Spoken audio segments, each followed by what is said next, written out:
Hi friends, నేను మీ సీతా మహాలక్ష్మి. ఈనాటి కథలకి స్వాగతం. ఈరోజు మనం ఎవరు తెలివిమంతులు అనే చందమామ కథని చెప్పుకుందాం. పూర్వం ఒక ఊళ్ళో ఒక పిసినిగొట్టు ఉండేవాడు. అతను పిల్లికి కూడా బిచ్చం పెట్టి ఎరగడు. అంచేత అతనంటే ఆ ఊళ్ళో వాళ్ళకెవరికీ గిట్టదు.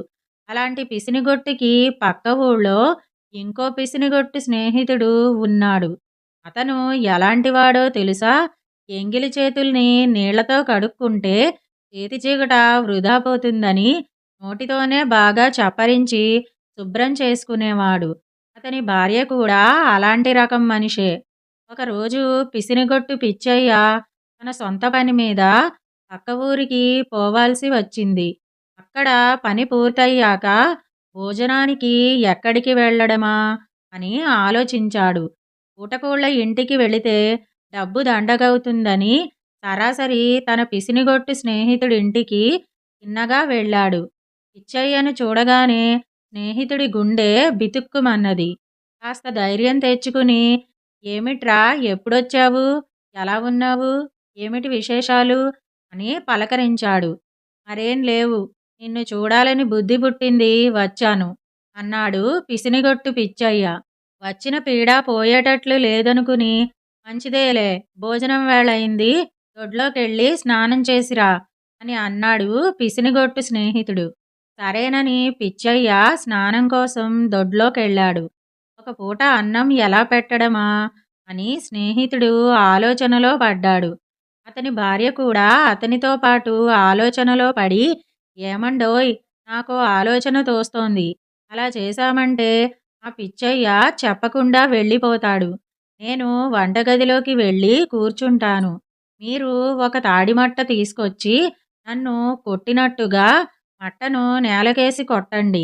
నేను కుయ్యో మొర్రో అని శోకాలు పెడతాను.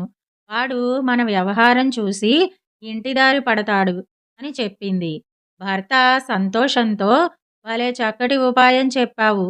లేకుంటే వచ్చే పొయ్యే పుల్లయ్యలకంతా వండి పెట్టడానికి ఇదేం సత్రం గిత్రం అనుకున్నాడా ఏమిటి అని గొణిగాడు. ఆ తర్వాత అనుకున్న ప్రకారమే ఇద్దరూ నడవదలుచుకున్నారు. ఈ సంగతంతా దొడ్లో స్నానం చేస్తున్న పిచ్చయ్య విన్నాడు.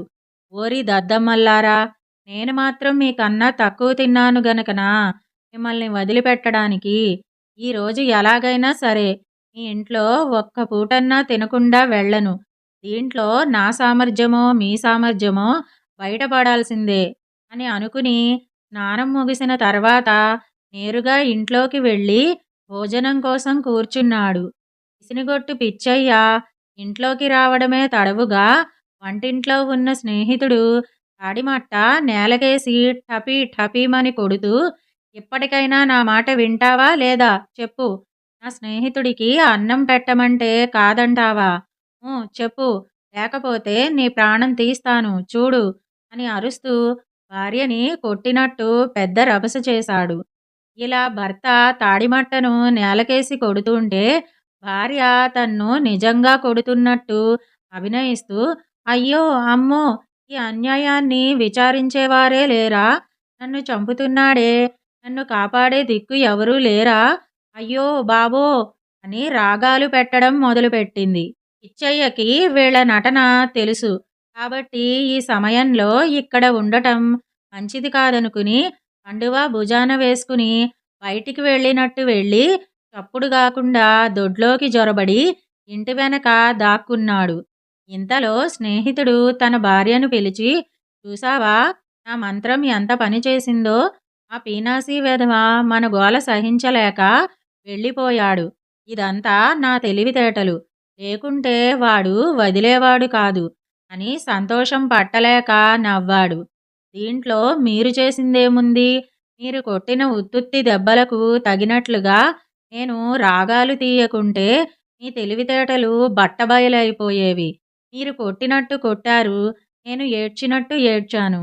నా గోలకి భయపడి ఆ పిసినిగొట్టు పిచ్చయ్య కాలికి బుద్ధి చెప్పాడు. అంచేత మీకన్నా నేనే తెలివిగలదాన్ని అని వెటకారంగా నవ్విందావిడ. వీళ్ళ వాదన అంతా గోడచాటు నుంచి విన్నాడు పిచ్చయ్య. చల్లగా ఇంట్లోకి వచ్చి మీలో మీరే తెలివిగలవాళ్ళమనుకుంటే ఎలా? నువ్వు నీ భార్యను కొట్టినట్టు కొట్టావు. ఆవిడ ఏడ్చినట్టు ఏడ్చింది. నేను వెళ్ళినట్టు వెళ్ళి మళ్ళీ వచ్చేశాను. కాబట్టి ఇప్పుడు మీకంటే నేనే తెలివిగలవాణ్ణి అంటూ చరచరా వంటగదిలోకి వెళ్ళి ఆ కుండలోని అన్నం, చట్టిలోని కూర తన ఇష్టమొచ్చినంత వడ్డించుకు తిని వాళ్ళకేమీ చెప్పకుండా బ్రేవ్‌మని తేంచి వెళ్ళిపోయాడు. ఇక ఆనాటి నుంచి ఆ భార్యాభర్తలిద్దరూ అతిథి వచ్చాడంటే అసలు తలుపే తీసేవారు కాదు. ఇదండి 'ఎవరు తెలివిమంతులు' అనే చందమామ కథ. ఇప్పుడు మరో కథని కూడా మనం చెప్పుకుందాం. 'అదృష్టహీనులు' అనే చందమామ కథని విందాం. అనంగా అనంగా ఒక ఊరు. ఆ ఊళ్ళో ముగ్గురు బీద పిల్లలుండేవారు. అదేమి చిత్రమో గాని పాపం వాళ్ళు ముగ్గురికి కూడా కట్టుమని 10 ఏళ్లన్నా నిండకముందే తల్లిదండ్రులు చనిపోయారు. అసలే బీదవారు కదా! పైగా దిక్కులేని పక్షులైపోవటం చేత ఎలా బతకాలో వారికేమీ పాలుపోలేదు. ముగ్గురు ఒకే విధమైన కష్టదశలో ఉండటాన ఇట్టే స్నేహితులయ్యారు. ఏ పని చేసినా ఒకరినొకరు సంప్రదించుకుని ఒకరికొకరు అండగా ఉంటూ ఆ ఊళ్ళోనే 4 ఇళ్లల్లో అడుక్కుని జీవిస్తుండేవారు. ముగ్గురు క్రమంగా పెద్దవారైనారు. ఎంతకాలమని అడుక్కుని తింటానికి సాగుతుంది? క్రమంగా ఊళ్ళో వాళ్ళు వీళ్ళకి ముష్టి వేయటం మానేశారు. పోనీ ఏదైనా పని చేసి 4 డబ్బులు సంపాయిద్దామంటే వాళ్లకు పనిచ్చే నాథుడే లేడు. ఒక పూట తింటే మరొక పూటకు లేక పస్తులుంటూ కట్టుకోను బట్టలు లేక పాపం ఆ ముగ్గురు మిత్రులు ఎంతో కష్టంగా కాలం వెళ్ళబుచ్చుతున్నారు. నానాటికి వాళ్ళకి కష్టాలు ఎక్కువైపోయి జీవించడమే దుర్భరం అయింది. చివరికి ముగ్గురూ చేరి కూడబలుక్కుని ఒక నిశ్చయానికి వచ్చారు.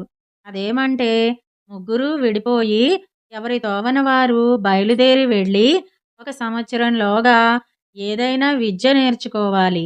సంవత్సరం పూర్తి కాగానే ముగ్గురు ఒక చోట కలుసుకుని ఎవరు నేర్చిన విద్యను వారు ప్రదర్శించాలి.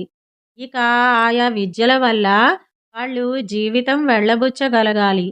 ఇలా నిశ్చయించుకుని ముగ్గురు స్నేహితులు 3 దారుల వెంట బయలుదేరిపోయారు. మొదటివాడు వెళ్ళగా వెళ్ళగా ఒక సన్యాసి కనిపించాడు. సన్యాసికి శిష్యుడిగా ఉండి అతనికి సేవ చేస్తూ కాలం వెళ్ళబుచ్చసాగాడు. సన్యాసి అతని సేవకు మెచ్చుకుని ఒక విద్య నేర్పాడు. అదేమంటే ఏదైనా ఒక జంతువు యొక్క ఎముకతో ఆ జంతువు యొక్క అస్థిపంజరాన్నంతా పూర్తి చేయవచ్చు. ఈ విద్య నేర్చుకుని శిష్యుడు సన్యాసి దగ్గరే సంవత్సరం గడువు వెళ్ళేదాకా ఉండసాగాడు.